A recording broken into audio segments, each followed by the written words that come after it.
മൻ കാനത് ലഹു ജാരിയത്തുൻ മുഗന്നിയാ. ആദരവായ റസൂലുള്ളാഹി സ്വല്ലല്ലാഹു അലൈഹി വസല്ലമ തങ്ങൾ പറയുകയാണ്, മൻ മാത വഇൻദഹു ജാരിയത്തുൻ മുഗന്നിയാ ഫലാ തുസല്ലു അലൈഹി ഔ കമാ ഖാല റസൂലുള്ളാഹി. ഗായികമാരും ഗായകന്മാരുമുള്ള വീട്ടില് അവരെ വളർത്തിയെടുത്ത് അവരെ പാട്ടുപാടാനും നൃത്തം ചവിട്ടാനും ഏതൊരു മാതാപിതാക്കളാണോ തയ്യാറായത്, ആ ഗായികമാരും ഗായകന്മാരുമുള്ള വീട്ടിൽ വെച്ചെങ്ങാനും അവരുടെ പാട്ടുപാടുന്ന സദസ്സിൽ വെച്ച് ആരെങ്കിലും മരണപ്പെട്ടാൽ ഫലാ തുസല്ലു അലൈഹി, അവന്റെ മേൽ നിങ്ങൾ മയ്യത്ത് നമസ്കരിക്കരുത്. ഗാനമേളയുടെ സദസ്സിൽ ഇരുന്നിട്ട് അറ്റാക്ക് വന്ന് മരിച്ചു പോയാൽ അവന്റെ മേൽ നിങ്ങൾ മയ്യത്ത് നമസ്കരിക്കരുത്. ഹബീബുനാ റസൂലുള്ളാഹി. അംഗീകരിക്കോ? അല്ലാഹുവിന്റെ റസൂൽ പറഞ്ഞതാ, ഹബീബായ തങ്ങൾ പറഞ്ഞതാ.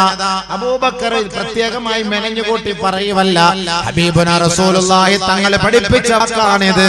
ഏതെങ്കിലും മക്കളെ, നിങ്ങളുടെ മാതാപിതാക്കളെ നിങ്ങളെ പാട്ട് പാടിക്കാനും ഡാൻസും ഡിജെയ്ക്കും വേണ്ടിയാണ് നിങ്ങളെ വാർത്തെടുത്തത്, വളർത്തിയെടുത്തത്. ആ വാപ്പ മരിച്ചാൽ, ആ ഉമ്മ മരിച്ചാൽ അവർക്ക് വേണ്ടി മയ്യത്ത് നമസ്കരിക്കരുത്. അപ്പൊ എത്ര ഗൗരവമാണ് ഇതിന്റെ. അതുകൊണ്ടല്ലേ നബി തങ്ങൾ അങ്ങനെ പറഞ്ഞത്. എത്ര ഗൗരവമല്ലേ. അതുകൊണ്ടല്ലേ നബി തങ്ങൾ അങ്ങനെ പറഞ്ഞത്. മൻ സന്ന സുന്നതൻ സയ്യിഅതൻ വഅമില ബിഹാ. നബിയുനാ റസൂലുള്ളാഹി തങ്ങൾ പറയുകയാണ്, ആരെങ്കിലും ഒരു മോശമായ സുന്നത്തിനെ പിൻപറ്റിയാൽ, ഒരു മോശമായ പ്രവൃത്തിക്ക് കൂട്ടുനിന്നാൽ, വവിസ്റുഹാ അലൈഹി വവിസ്റു മൻ അമില ബിഹാ ഔ കമാ ഖാല അലൈഹി സലാം. അതിന്റെ മുഴുവൻ തെറ്റുകളും അതിന്റെ മുഴുവൻ പാദങ്ങളും അതിന്റെ മുഴുവൻ അപരാധങ്ങളും പാതകങ്ങളും അല്ലാഹുവിന്റെ കോടതിയിൽ അവൻ അനുഭവിക്കേണ്ടി വരും. നമ്മുടെ മുസ്ലിം കുടുംബത്തിലെ നമ്മളിൽപ്പെട്ട ഒരു പെണ്ണിനെ പാട്ട് പഠിപ്പിച്ചു, അവള് ഫിലിമിൽ പോയി പാട്ടുപാടി, അവൾ ഒരു ആൽബത്തിലെ പാട്ടുപാടി, ഒരു മുസ്ലിം പെണ്ണോ മുസ്ലിം ചെറുക്കനോ പാട്ടുപാടി, അവർ ഒരു സിനിമ എടുത്തു, അവൻ മരിച്ചു എന്നിരിക്കട്ടെ, അല്ലെങ്കിൽ അവരുടെ മാതാപിതാക്കൾ മരണപ്പെട്ടു എന്നിരിക്കട്ടെ, അവർ മരണപ്പെട്ടതിന് ശേഷം ആ മരിച്ചുപോയ വ്യക്തിയുടെ പാട്ടെടുത്ത് ആരെങ്കിലും കേട്ടാൽ, ആ മ്യൂസിക് കേട്ടാൽ അതിന്റെ ശിക്ഷ ഉടനെ ആ ഖബറിലേക്ക് ഇറങ്ങുമെന്നാണ് ആദരവായ റസൂലുള്ളാഹി തങ്ങൾ പറഞ്ഞതിന്റെ ആശയം. നമ്മളൊരു പാട്ട് പഠിപ്പിച്ചു, മ്യൂസിക് അടിച്ച്, ആ പാട്ട് ലോകമെല്ലാരും കണ്ടു, നെറ്റിലായി. ഈ പാടിയ വ്യക്തി മരിച്ചു, അല്ലെങ്കിൽ ഈ പാടിയ വ്യക്തിയെ പഠിപ്പിച്ച മാതാപിതാക്കൾ മരിച്ചു. ഈ പാട്ട് നെറ്റിൽ നിന്ന് സെർച്ച് ചെയ്ത് ആരെല്ലാം കേൾക്കുന്നു, അപ്പോൾ അതിന്റെ ഇടി ഖബറിലേക്ക് വന്നുകൊണ്ടേയിരിക്കും. മൻ സന്ന സുന്നത സയ്യിഅതൻ. വാപ്പ ടിവി വാങ്ങിക്കൊടുത്തു, വീട്ടിൽ വാപ്പ ടിവി വാങ്ങിക്കൊടുത്തു, ആ ടിവി കണ്ടുകൊണ്ടിരിക്കുന്നു മക്കൾ, മാതാപിതാക്കൾ മരിച്ചുപോയി. ആ ടിവിയിൽ നല്ലതുമുണ്ട്, മോശമായ വശങ്ങളുമുണ്ട്. മോശമായ വശങ്ങളാണ് ആ കുട്ടികൾ കാണുന്നതെങ്കിൽ ആ ഉപ്പാന്റെ ഖബറിൽ അതിന്റെ ശിക്ഷ. ഓരോ സീരിയൽ കാണും തോറും, ഓരോ സിനിമ കാണും തോറും, ഓരോ മ്യൂസിക് കാണും തോറും ഇത് വാങ്ങിക്കൊടുത്ത ഉപ്പാന്റെ ഖബറിലേക്ക് അതിന്റെ ശിക്ഷ ഇറങ്ങുമെന്ന് നബിയുനാ റസൂലുള്ളാഹി. അതാണ് ബർസഖിയായ ജീവിതം. നിങ്ങൾ എന്താ വിചാരിച്ച ഈ ഖബറിൽ കൊണ്ടുപോയിട്ട് മൗല പള്ളിയുടെ ഖബർസ്ഥാനിൽ കൊണ്ട് കുഴിച്ചിട്ടിട്ട് എല്ലാവരും അസ്സലാമു അലൈക്കും ഫാത്തിഹ ഓതി വന്നു കഴിഞ്ഞാൽ പിന്നെ മൂപ്പിൽ അങ്ങനെ രക്ഷപ്പെട്ടു പോകുന്നതാണ് നിങ്ങൾ ധരിച്ചത്. കുറച്ചൊക്കെ നമ്മൾ ചെയ്തു വെക്കണം. ചെറിയ അബുവൊക്കെ ദുആയുടെ ബർക്കത്തുണ്ട്, രക്ഷപ്പെടും. ചെറിയതൊക്കെ നമുക്കറിയാം, നമ്മൾ അല്ലാഹു തആല മാപ്പാക്കും. ബർസഖിയായ ജീവിതം എന്ന് പറഞ്ഞാൽ എന്താ? നിങ്ങൾ എന്താ വിചാരിച്ച ഖബറിന്റെ ജീവിതം? നബിയുനാ ശഫീഉനാ റസൂലുള്ളാഹി സ്വല്ലല്ലാഹു അലൈഹി വസല്ലമ തങ്ങൾ ഒരു ഖബർസ്ഥാനിലൂടെ നടന്നു പോവുകയാണ്. കുറെ സ്വഹാബാക്കൾ എല്ലാവരും അവിടെ ഒരുമിച്ച് കൂടി നിൽക്കുന്നു. ആദരവായ റസൂലുള്ളാഹി തങ്ങൾ ചോദിക്കുകയാണ്, അലാമാ ഇജ്തമാ ഹൗലാ, നിങ്ങൾ ഇവിടെ ഒരുമിച്ച് കൂടിയതിന്റെ യാഥാർത്ഥ്യം എന്തേ സ്വഹാബാ? ഉടനെ നബിയുനാ റസൂലുള്ളാഹി തങ്ങളോട് സ്വഹാബാക്കൾ പറയുകയാണ്, അല്ലാഹുവിന്റെ റസൂലേ, ഞങ്ങളിൽപ്പെട്ട ഒരു സഹോദരൻ മരണപ്പെട്ടിരിക്കുകയാണ്. അദ്ദേഹത്തെ മറമാടുന്നതിന് വേണ്ടി, അദ്ദേഹത്തെ ഖബറടക്കുന്നതിന് വേണ്ടി ഖബർ കുഴിക്കുകയാണ് യാ റസൂലല്ലാഹ് എന്ന് സ്വഹാബാക്കൾ പറഞ്ഞപ്പോ നബിയുനാ റസൂലുള്ളാഹി തങ്ങൾ ആ ഖബറിന്റെ അരികിലേക്ക് നടന്നു പോവുകയാണ്. ആ സ്വഹാബിക്ക് വേണ്ടി തയ്യാറാക്കപ്പെട്ടുകൊണ്ടിരിക്കുന്ന ഖബറിന്റെ അരികിലേക്ക് നടന്നുപോയി. അല്ലാഹുവിന്റെ റസൂൽ ആ ഖബറിന്റെ അരികിലിരിക്കുകയാണ്. ഫബകാ ഹതാ ബല്ല സറാ മിൻ ദുമൂഇ. ഹബീബുനാ റസൂലുള്ളാഹി തങ്ങൾ ആ 6 അടി മണ്ണ് കണ്ടുകൊണ്ട് പൊട്ടിക്കരയുകയാണ്, കരയുകയാണ്. എത്രത്തോളം എന്ന് വെച്ചാൽ ഹത്താ ബല്ല സറാ മിൻ ദുമൂഇ. ആ 6 അടി മണ്ണിൽ നിന്ന് എടുത്ത് പുറത്തേക്ക് ഇട്ടിരിക്കുന്ന മണ്ണുണ്ടല്ലോ, ആ മണ്ണ് മുഴുവനും നനയുമാറ് അല്ലാഹുവിന്റെ റസൂല് കരയുകയാണ്. ഹബീബുനാ റസൂലുള്ളാഹി തങ്ങൾ ആ മക്ബറയുടെ പരിസരത്ത് നിന്നവരോട് അല്ലാഹുവിന്റെ റസൂല് വിളിച്ചു പറയുകയാണ്, ഏ സ്വഹാബത്തേ ഫഅഇദൂ ലിമിസ്ലി ഹാദൽ യൗം.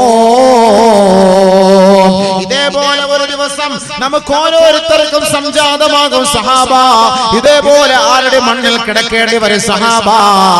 1000ഉം 10,000ത്തിന്റെ സ്ക്വയർ ഫീറ്റിലെ അമ്പരച്ചുംബികളായ കോട്ടകൊത്തളങ്ങളിൽ കിടന്നുറങ്ങുന്ന ഞാനും നിങ്ങളുമെല്ലാം നാളെ 6 അടി മണ്ണിന്റെ ഇരുണ്ട തുരുത്തിലേക്ക് പോയി കിടക്കേണ്ടി വരും സഹാബ. ഫഅഇദൂ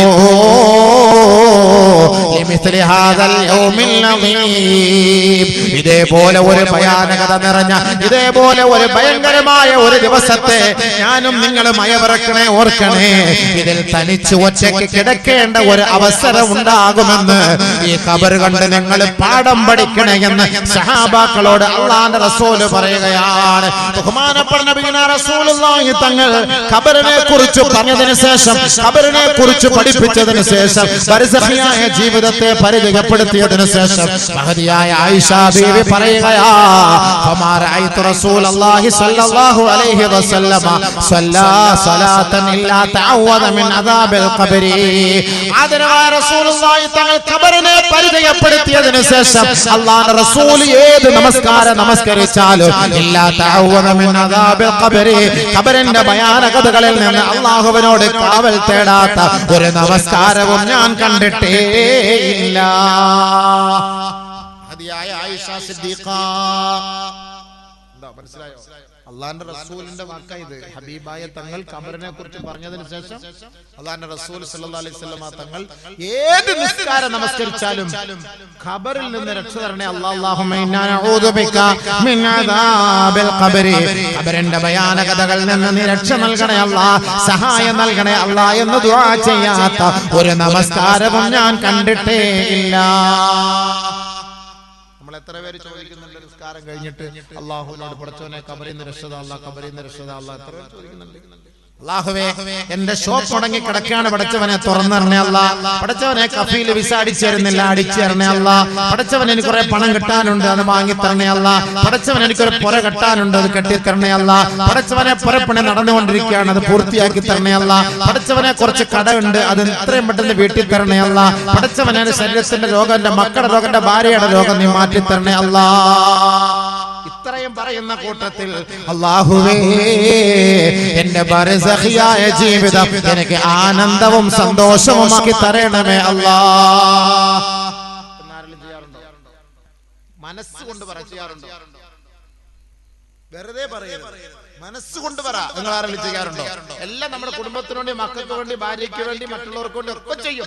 ഞാൻ നാളെ ഒറ്റയ്ക്ക് കിടക്കേണ്ട എന്റെ വീട്, എന്റെ ബർസഖിയായ ആ വീട്ടിൽ അല്ലാഹ് എനിക്ക് നീ ആനന്ദം തരണേ പടച്ചവനെ എന്ന് മനമുരുകി ദുആ ചെയ്യാൻ ഏത് സത്യവിശ്വാസം നമ്മുടെ കൂട്ടത്തിലുണ്ട്? ആര് ചെയ്യുന്നുണ്ട്? എത്ര പേര് ചെയ്തുകൊണ്ടിരിക്കുന്നു? ചെയ്തിട്ടുണ്ട് തുലോതുച്ഛമായ ആൾക്കാർ മാത്രം. ശരിയല്ലേ? ശരിയല്ലേ? മനസ്സോർന്ന് പറ, ശരിയല്ലേ? എല്ലാം കുടുംബകാര്യം, രോഗത്തിന്റെ കാര്യം, കടയുടെ കാര്യം, കച്ചവടത്തിന്റെ കാര്യം, ബിസിനസ് കാര്യം, അതൊക്കെയാണ് സംഭവം. പക്ഷെ ഖബറിനകത്ത് കൊണ്ടുവച്ചാൽ ഉണ്ടാകുന്ന സംഭവങ്ങളിൽ നിന്ന് രക്ഷ തരാൻ വേണ്ടിയിട്ട് ആരെങ്കിലും ദുആ ചെയ്യാറുണ്ടോ? അല്ലാഹുവിന്റെ റസൂൽ അതുകൊണ്ട് തന്നെയാണ് ഖബറിനെ ഓർത്ത് കരയുന്നത്. ഹബീബായ തങ്ങളുടെ കണ്ണിൽ നിന്ന് ധാരധാരയായി വെള്ളം വീഴുകയാണ്, ആ മണ്ണ് പോലും കുതിർന്നു പോവുകയാണ്. ഹബീബായ തങ്ങളെ ഒരിക്കലും ഖബർ വേദനിപ്പിക്കുകയില്ല, ഹബീബായ തങ്ങൾക്ക് ഖബറിൽ ശിക്ഷയുണ്ടാവുകയില്ല. അത് എനിക്കും നിങ്ങൾക്കും അറിയാവുന്ന നഗ്ന സത്യമാണ്. പക്ഷേ ആ ഖബർ കണ്ടുകൊണ്ടാണ് ലോകത്തിന്റെ മാതൃകാ പുരുഷൻ പോലും പൊട്ടി പൊട്ടി തേങ്ങി തേങ്ങി കരഞ്ഞത്. അല്ലാഹുവിന്റെ പ്രവാചകൻ പൊട്ടിക്കരഞ്ഞിട്ട് പറഞ്ഞ വാക്കെന്താണ്? സഹാബ, നാളെ ഒരു ദിവസം ഇതേപോലെ നമ്മൾ പോയി കിടക്കേണ്ടവരാണ് സഹാബ. ആ ഖബർ വെറുതെ വിടുകയില്ല സഹാബ. മണ്ണറയിലെ മഹാ അത്ഭുതങ്ങളെ കുറിച്ച് അല്ലാഹുവിന്റെ റസൂൽ പറയുമ്പോ ഹബീബുനാ റസൂലുള്ളാഹി തങ്ങളെ പറയുകയാണ്, ഇന്നലിൽ ഖബരി ലിസാനാ യൻദിഖു ബിഹി. എന്നെയും നിങ്ങളെയും പോലെ ഖബറിന് നാവുണ്ട് സഹാബത്തെ. ഇന്നൽ ഖബ്റ ലയബ്കി ثم تقول ببكائه أنا بيت الدود وأنا بيت الوحدة وأنا بيت الليل أو كما قال عليه السلام. ആദരവായ റസൂലുള്ളാഹി തങ്ങൾ പറയുകയാണ്, നമ്മെ പോലെ നാവുണ്ട് ഖബറിന്, നാം കരയുന്നത് പോലെ കരയുമത്രേ ഖബർ കരയുമത്രേ. ഇന്നൽ ഖബ്റ ലയബ്കി, ഖബർ കരഞ്ഞുകൊണ്ട് വിളിച്ചു പറയുകയാണ്, അന ബൈത്തുദ്ദൂദ് അന ബൈത്തുൽ നീഖ് അന ബൈത്തുൽ വഹദ.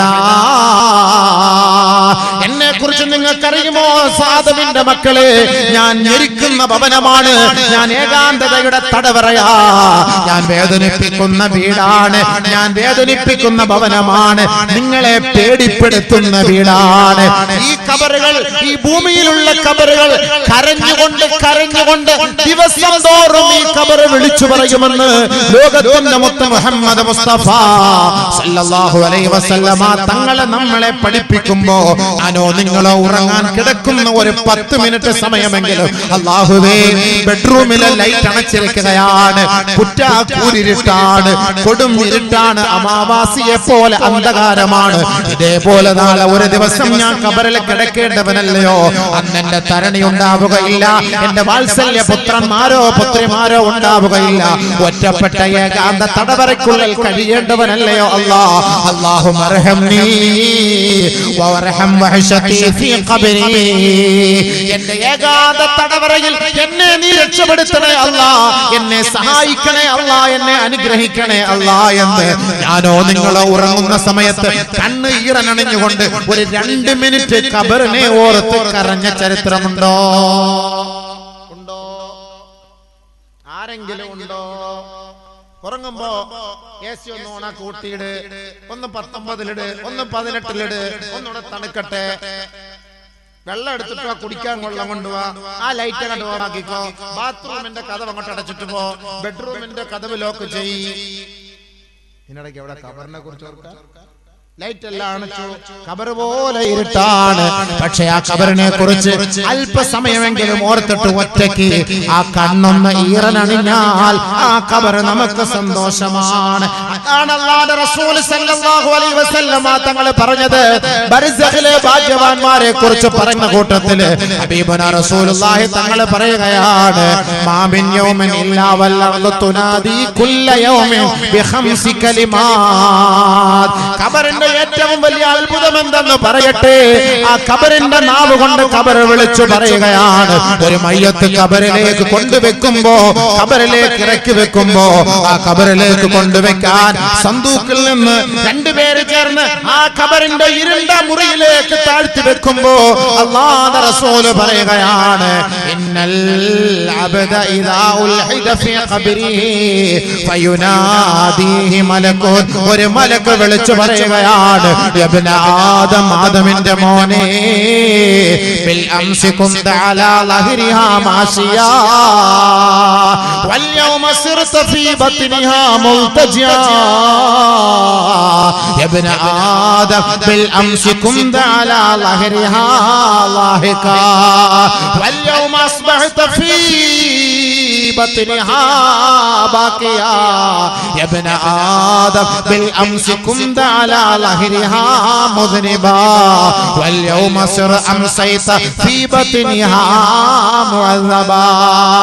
എത്രയോ മയ്യത്ത് നമ്മൾ ഇറക്കി വെക്കാറുണ്ട്, എത്രയോ മയ്യത്തുകൾ കുളിപ്പിക്കാറുണ്ട്, എത്രയോ മയ്യത്തുകൾ നമ്മൾ പൊതിയാറുണ്ട്, എത്രയോ മയ്യത്തുകൾ സന്തൂക്ക് കട്ടിൽ എടുത്തു വെച്ചുകൊണ്ട് തോളിലേക്ക് കയറ്റി വെച്ചുകൊണ്ട് പള്ളിക്കാട്ടിലേക്ക് നമ്മൾ കൊണ്ടുപോകാറുണ്ട്. പോകാറില്ലേ? പക്ഷേ അള്ളാഹുവിന്റെ റസൂല് പറഞ്ഞത് ഞാനും നിങ്ങളെ കേട്ടിട്ടുണ്ടോ? അള്ളാഹുവിന്റെ പ്രവാചകൻ പറയുകയാണ്, ഒരു മയ്യത്ത് ഖബറിലേക്ക് കൊണ്ടുവെക്കുമ്പോ ആ ഖബറിന്റെ മഹാ അത്ഭുതമാണ്. ആദ്യമായി ആ ഖബർ സംസാരിക്കുമത്രേ. ആ ഖബറിലേക്ക് ഒരു മലക്കിറങ്ങി വരികയാ. ആ മലക്കിറങ്ങി വന്നുകൊണ്ട് ആ ഖബറിൽ നിന്ന് വിളിച്ചു പറയുകയാണ്, ആദമിന്റെ മോനെ, ഇന്നലെ എന്റെ മുകളിലൂടെ ചിരിച്ചുകൊണ്ട് നടന്നവനല്ലേ, ഇന്ന് നീ കരഞ്ഞുകൊണ്ടാണ് എന്റെ ഉള്ളിലേക്ക് നീ കടന്നു വരുന്നത്. ആദമിന്റെ മോനെ, ഇന്നലെ നീ പാപം ചെയ്തുകൊണ്ട് എന്റെ മുകളിലൂടെ നീ നടന്നില്ലേ, ഇന്ന് നീ ശിക്ഷയ്ക്ക് വിധേയനായിട്ടാണ് എന്റെ ഉള്ളിലേക്ക് നടന്നു വരുന്നത്. ആദമിന്റെ മോനെ, ഇന്നലെ നീ ഓടിച്ചാടി ഈ ഭൂമുഖത്തോടെ നടന്നു നീങ്ങിയവനല്ലേ, പാട്ടുപാടിയവനാണ്, അട്ടഹസിച്ചവനാണ്, ആനന്ദിച്ചവനാണ്, ആഹ്ലാദിച്ചവനാ. ഇന്ന് നിന്നെ കുളിപ്പിക്കുകയാണ്, നിന്നെ പൊതിയുകയാണ്, ജനങ്ങളെ നിന്നെ താങ്ങിയെടുക്കുകയാണ്. നിനക്ക് സംസാരിക്കാൻ കഴിയുന്നില്ല, നിന്റെ കൈകാലുകൾ ചലിപ്പിക്കാൻ കഴിയുന്നില്ല, നിന്റെ കണ്ണൊന്ന് തുറക്കാൻ കഴിയുന്നില്ല. നിന്റെ പാവപ്പെട്ട മക്കൾ നിന്റെ ഓരത്തൊന്ന് പൊട്ടിക്കരയുകയാണ്.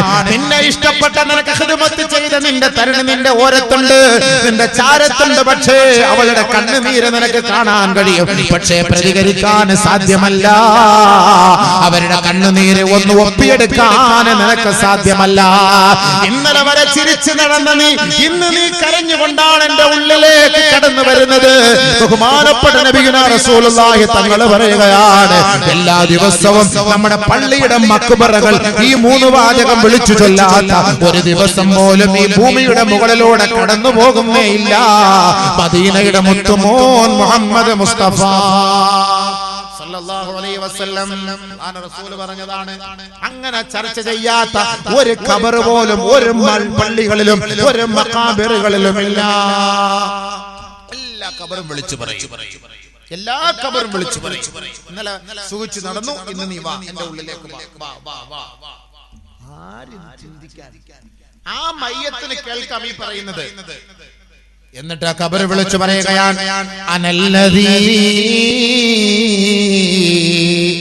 മൻ ബൈതു മൻ ദഖലനി മുത്തിയാ ഖറജ മസ്റൂറാ വ അനല്ലദീ ബൈതു മൻ ദഖലനി ആസിയൻ ഖറജ മഖ്ബൂറാ. ഞാൻ ഏത് വീടാണെന്ന് നിങ്ങൾക്കറിയുമോ? സന്തോഷത്തോടുകൂടി എന്റെ ഉള്ളിലേക്ക് കടന്നു വന്നാൽ നിങ്ങളെ സ്വീകരിക്കുന്നതും സന്തോഷത്തോടുകൂടി മഹ്ശറയിലേക്ക് കൊണ്ടുപോവുകയും ചെയ്യുന്നവനാണ് ഞാൻ. അല്ലാഹുവിനെ ഭയപ്പെടാതെ അവനെ ധിക്കരിച്ചുകൊണ്ട് പാപം ചെയ്തവനായി എന്റെ ഉള്ളിലേക്ക് കടന്നു വരുന്നവരാണെങ്കിൽ ഞാൻ വെറുതെ വിടുകയില്ല. കുന്തുൽ യൗമ അലൈക നിഖ്മാ, ഞാൻ ഇന്നത്തെ ദിവസം നിന്നെ വേദനിപ്പിക്കുമത്രേ. മാത്രമല്ല ഖറജ മസ്ബൂറാ, വളരെ ദുഃഖിതനായി ദുഃഖാകുലനായിട്ടായിരിക്കും എന്റെ ഉള്ളിൽ നിന്ന് നീ മഹ്ശറയിലേക്ക് പോവുക.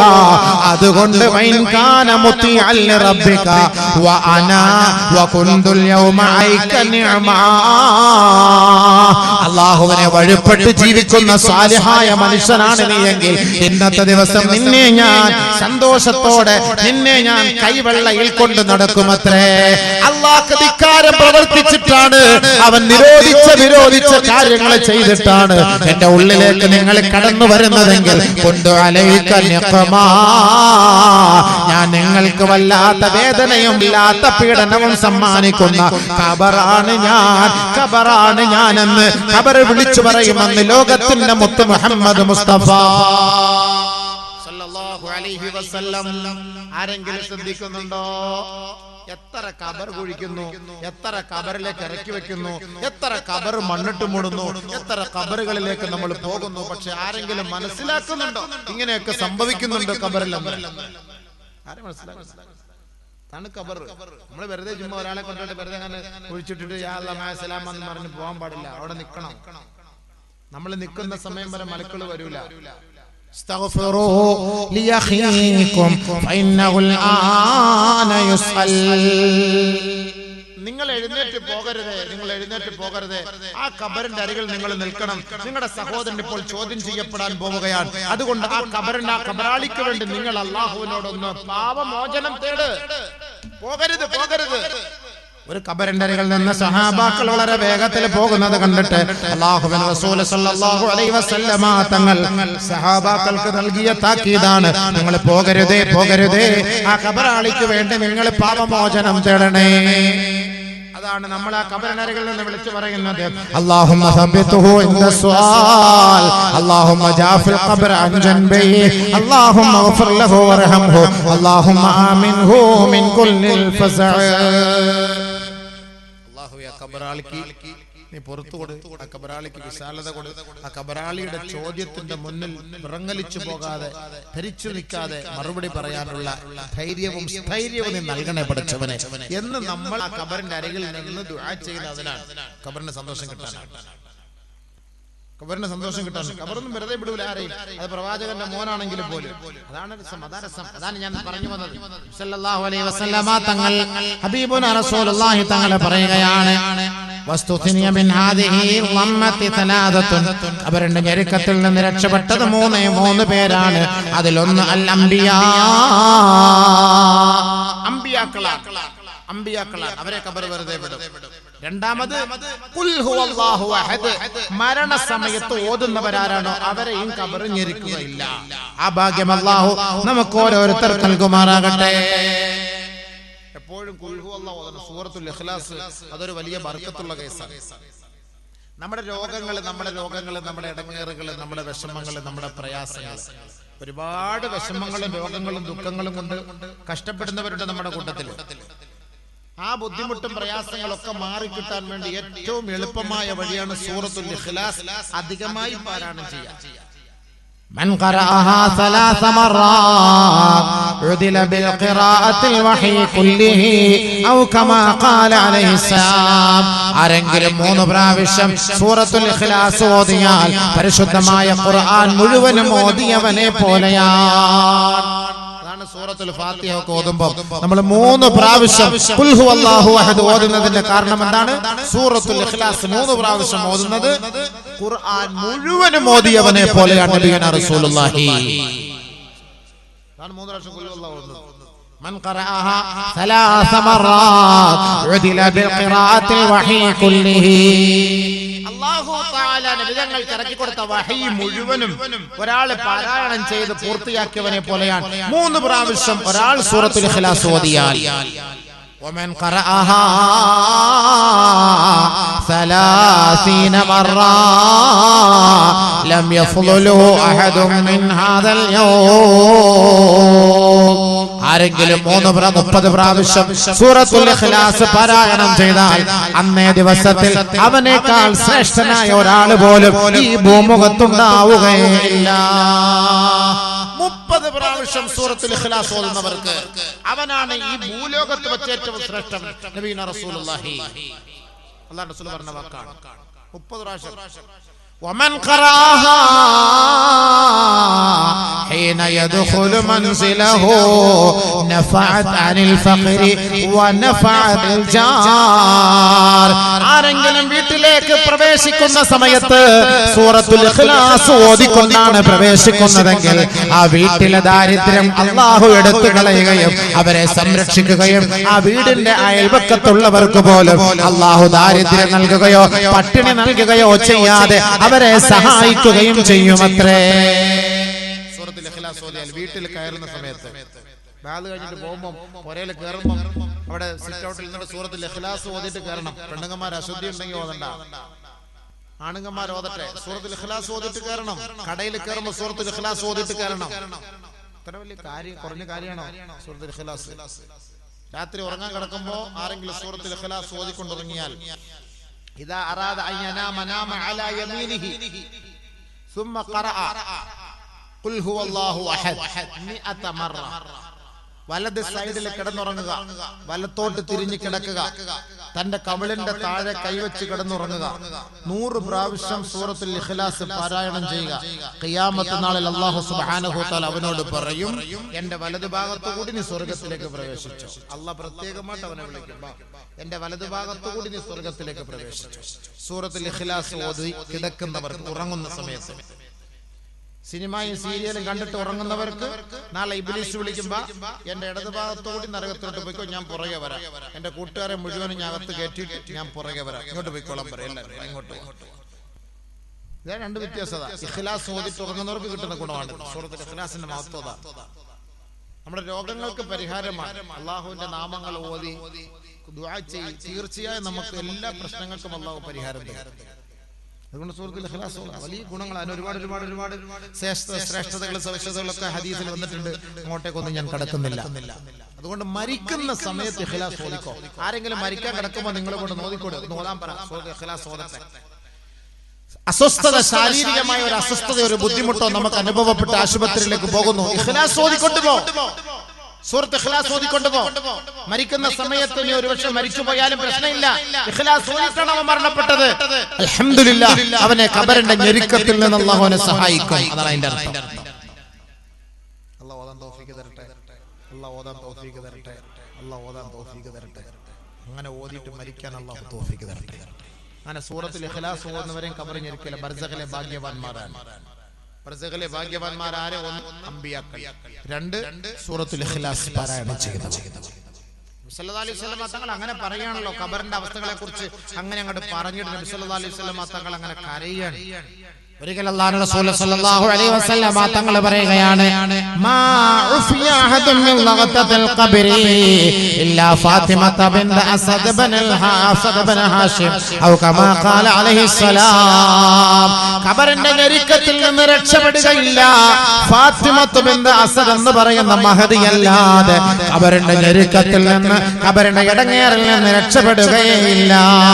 ബഹുമാനപ്പെട്ട നബി റസൂലുള്ളാഹി സ്വല്ലല്ലാഹു അലൈഹി വസല്ലം തങ്ങൾ പറഞ്ഞപ്പോ ബഹുമാനപ്പെട്ട സ്വഹാബത്ത് ചോദിക്കുകയാണ്, വലൽ ഖാസിമുല്ലദീ വലാ ഇബ്നുൽ ഖാസിം, അല്ലാഹുവിന്റെ പ്രവാചകരെ അങ്ങയുടെ മകൻ ഖാസിമിനെ ഖബർ ഞെരുക്കുമോ ഹബീബേ? ഹബീബുനാ റസൂലുള്ളാഹി തങ്ങളുടെ മുത്തുമോനാണ്, പൊന്നുമോനാണ്. ഹബീബായ തങ്ങളുടെ ഹൃദയത്തിന്റെ തുടിപ്പാണ്, ജീവിതത്തിന്റെ ഭാഗമാണ്. അല്ലാഹുവിന്റെ റസൂലിന്റെ മുത്തുമോൻ ഖബറിൽ ഞെരുക്കപ്പെടുമോ എന്ന് സ്വഹാബത്ത് ചോദിച്ചപ്പോ ആദരവായ റസൂലുള്ളാഹി തങ്ങൾ പറയുകയാണ്, വലാ ഇബ്രാഹിമുല്ലദീ അസ്ഗറു മിൻഹു, ഖാസിം എന്ന് പറയുന്ന എന്റെ മൂത്ത മകനേക്കാളും ഇളയവനായ കുഞ്ഞു പൈതലായ ഇബ്രാഹിമിനെ പോലും ഖബർ വെറുതെ വിടുകയില്ല സഹാബ. ആദരവായ റസൂലുള്ളാഹി തങ്ങൾ വളരെ വേദനയോടെ സഹാബാക്കളോട് പറയുകയാണ്, നബിയുനാ റസൂലുള്ളാഹി തങ്ങളുടെ അരുമ മോനാണ്, പിരിശപ്പെട്ട മോനാണ്, പൊന്നുമോനാണ്. ആ പൊന്നുമോനെ ഖബർ വെറുതെ വിടുകയില്ല പോൽ. അല്ലാഹുവിന്റെ റസൂലിനോട് സഹാബാക്കൾ ചോദിച്ചപ്പോ ആദരവായ റസൂലുള്ളാഹി തങ്ങൾ പറഞ്ഞത്, ആ ഖബറിന്റെ പിടുത്തത്തിൽ നിന്ന് രക്ഷപ്പെടുന്നത് ആരെയാ? ഫാത്തിമത്ത് ബിൻത് അസദ് ബിൻ ഹാഷിം, ബഹുമാനപ്പെട്ട അലി ഇബ്നു അബീ താലിബ് റളിയല്ലാഹു തആല അൻഹുവിന്റെ ഉമ്മയാണ്.